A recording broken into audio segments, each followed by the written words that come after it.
రాజులు పోయారు, వారితో పాటే రాజ్యాలు పోయాయి, రాచరికము పోయింది. ఈ మాట ఎక్కడైనా చెల్లుతుందేమో కానీ అక్కడ మాత్రం చెల్లదు. ఎందుకంటే అక్కడి రాజవంశీకులు ఆ స్థాయిలో పవర్ఫుల్. మరి సంస్థానాల పాలన ముగిసినా, తరాలు మారినా సంస్థాగతంగా వారి పట్టు మాత్రం సడల్లేదు. అందుకే ముఖ్యమంత్రి స్థాయి వ్యక్తిని కూడా ఓడించిన చరిత్ర ఆ రాజావారి సొంతం.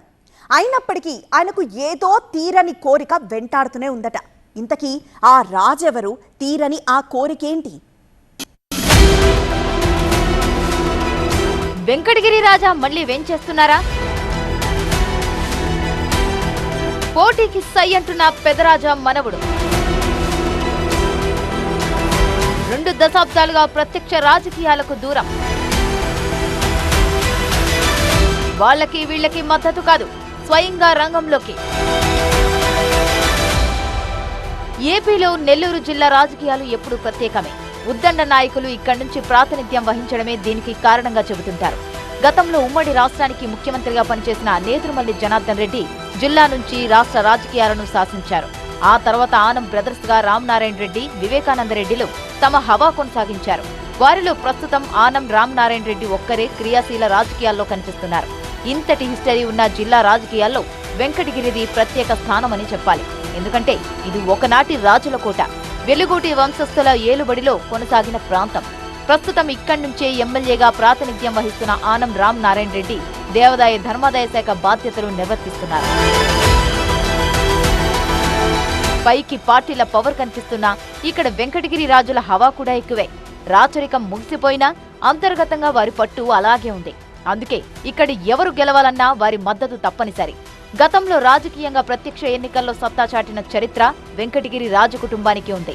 ఈ రాజకుటుంబానికి చెందిన సాయికృష్ణ యాచంద్ర 1985లో ఇక్కడి నుంచి ఎమ్మెల్యేగా విజయం సాధించారు.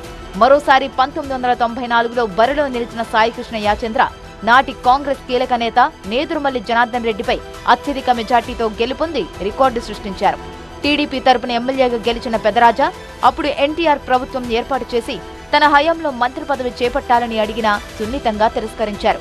రాజులుగా పాలన చేసిన తాము మంత్రిగా ఉండటం బాగుండదనుకున్నారో ఏమిటో ఆ ఆఫర్ను వద్దనుకున్నట్టు ప్రచారం ఉంది. నాడు సీఎంగా ఉన్న ఎన్టీ రామారావు ఎన్నిసార్లు అడిగినా సాయికృష్ణ యాచంద్ర మంత్రి పదవిని మాత్రం తీసుకోలేదట. అయితే ఆ తర్వాత క్రియాశీలక రాజకీయాలకు దూరంగా ఉంటూ వచ్చారు. 2019 ఎన్నికల ముందు టీడీపీతో విభేదించి వైఎస్ఆర్ కాంగ్రెస్ పార్టీలో చేరిన ఆయన 2020లో తిరుమల తిరుపతి దేవస్థానం ఆధ్వర్యంలో నడిచే శ్రీ వెంకటేశ్వర భక్తి ఛానల్ చైర్మన్ గా వ్యవహరించారు. ఆ తర్వాత మళ్లీ సైలెంట్ అయ్యారు. ఇంతటి హిస్టరీ ఉన్న వెంకటగిరి రాజుల వంశానికి 33వ తరం వారసుడిగా సాయికృష్ణ యాచంద్ర మనవుడు సర్వజ్ఞ కుమారి యాచంద్ర కొనసాగుతున్నారు.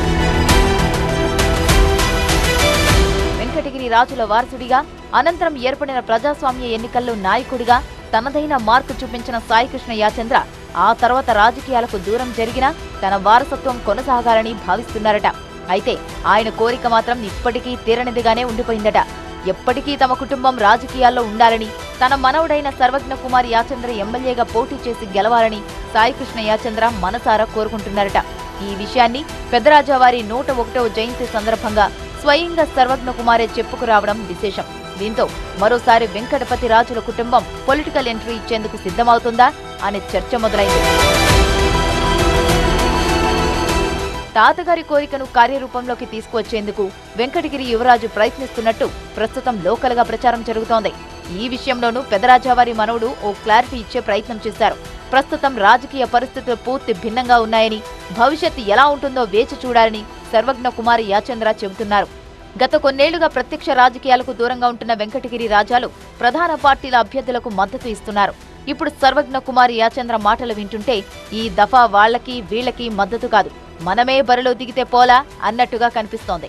వారి అనుచరులకు, ప్రజలకు ఆ తరహా సంకేతాలే ఇచ్చినట్టు తెలుస్తోంది. గతంలోనే కుటుంబం నుంచి పొలిటికల్ ఎంట్రీ జరిగినా గడిచిన 2 దశాబ్దాలకు పైగా ప్రత్యక్ష రాజకీయాలకు దూరంగా ఉంటున్నారు.